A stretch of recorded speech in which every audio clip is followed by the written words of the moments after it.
So Israel told them to leave their homes because they could be targeted for attack. They'd gone to the local UN school to seek refuge, only for that too to be shelled, killing at least 15 people and injuring very many more. The incident, yet another demonstration of the few areas in Gaza which can now be deemed safe from attack. Israeli tanks, planes and warships have been unrelenting in their pounding of the narrow strip of land which is Gaza. It is just 32 miles long and less than 7 miles wide at its widest point, and it is home to almost 2 million people. The Israeli Defense Force has extended a 3-kilometer buffer zone inside the border, effectively putting Israel in control of 44% of the Gaza Strip.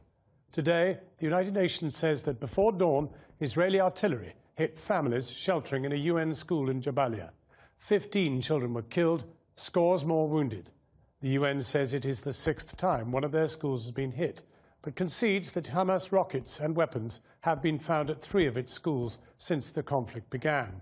An airstrike in a neighborhood of Khan Yunis killed at least 5, wounded 15, and obliterated several homes. Israel said it was targeting Hamas, and 17 people have been killed and 150 wounded by Israeli shells and missiles in the buffer zone town of Shajaya, part of which was wiped out by attacks at the weekend. Our correspondent Paul Mason is live in Gaza and joins us now from the Al-Shifa hospital. Paul. John, this is a place where ceasefires can be as deadly as battles. The Israelis declared one at 4 o'clock and people went out onto the streets. What happens next? There are very distressing images coming up. Basically, people went to Shajaya, the already flattened suburb, to see what they could find.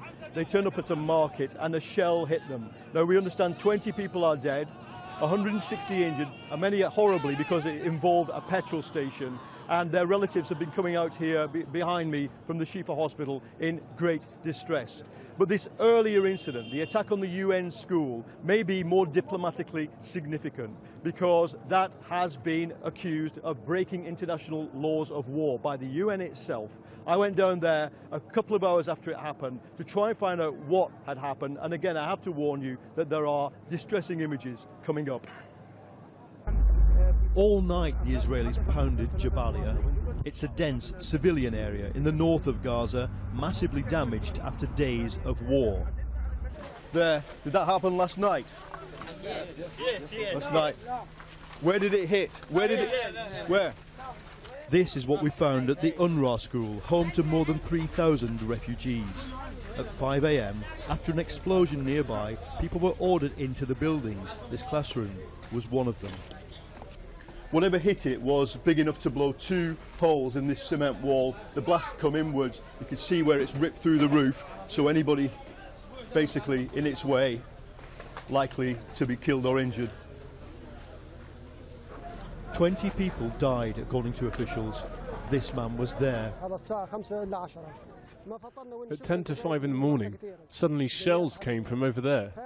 We found 9 men dead outside. More dead women and children inside. The school is a centre for those displaced by fighting. When we arrived, people were hot and desperate. People who'd come here for safety were already leaving. We don't know where to go, actually. And we ourselves, we don't know a safe place to go there. Were there any militants around the school at the time? No, we didn't have any militant or rocket or weapons. We don't have. You can search, you can see by your own eyes. I saw 3 shell holes, this one in the northern school block, 2 others at the south, the central point of all of them, the school itself. People here told us the shells came in from over there, the Erez crossing with Israel, maybe 1.5 kilometers away. And when they exploded, this is what they became. It's just ordinary shrapnel from a tank shell. Think about what it does to a human body. At a nearby hospital, there was chaos just after the shells struck. Dozens had been injured. The hospital's operating theatre struggled to cope. In the recovery ward, I met this boy, aged 15. His leg so badly injured that doctors were still deciding whether it would be amputated or not. We were inside the school, and after the first shell hit, they told us to get out. The second one struck, and shrapnel hit my leg. This is the 6th time in the conflict that Israel has hit an UNRWA school. Its boss was outraged. The precise location of the Jabalia Elementary Girls' School and the fact that it was housing thousands of internally displaced people was communicated to the Israeli army 17, that's 17 times, to ensure its protection, the last being at 10 to 9 last night, just hours before the fatal shelling. We condemn in the strongest possible terms this serious violation of international law by Israeli forces.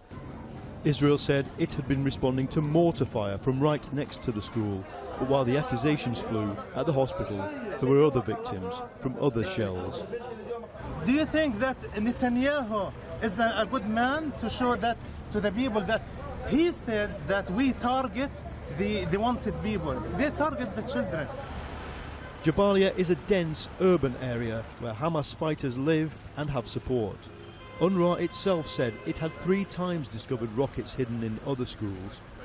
Faced with international outrage, Israel announced a 4-hour unilateral ceasefire. We tried to use that time to get nearer the front line, but the guns continued firing. The human toll is rising. 1,240 Palestinians have been killed, according to officials here. They include this 18-year-old killed in Jabalia market by a shell this morning. I told his father I was sorry. He told me this. Today you're telling me you're sorry. Go and tell your Prime Minister to stop supporting Israel. The anger among those bereaved today was palpable.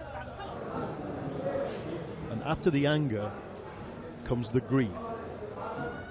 Paul, what are the UN and others saying locally? I mean, behind the diplomatic language, do they think this is a war crime? Well, they've used the exact language they used for a war crime, which is the breach of international law. You can hear the call to prayer happening behind me now. Look, outside that school I found this. This is a piece of shrapnel. The circumference of the thing that it's from indicates it's probably an artillery shell. Now, if you're going to fire that near a school, you have to know that you're not going to hit the school.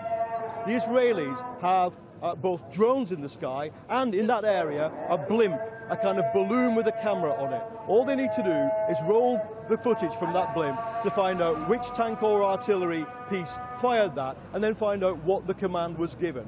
If the command was given, hey, that's near a school, but go ahead anyway, then that's where it becomes a possible war crime. That's what the UN understand, because if you don't take adequate precautions, it's also criminal.